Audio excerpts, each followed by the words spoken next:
এই রাই, বেরোচ্ছ? হ্যাঁ, তুমি? এই তো আমরা আড্ডা দিচ্ছিলাম। ও কোথায় যাচ্ছ? আচ্ছা, ওই একটা ক্যাফেতে যাচ্ছি। চলো একসাথে যাই। না না, আমি তো বিক্রমদার সাথে যাচ্ছি। বিক্রমদা?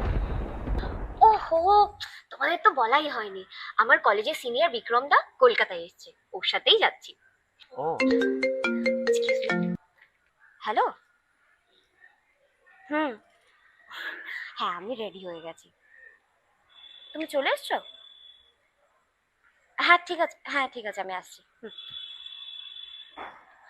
আহ, বলছি বিক্রমদা আমায় নিতে চলে এসেছে, আমি আসছি।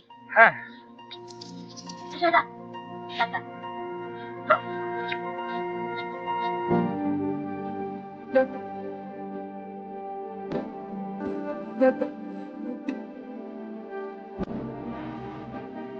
আর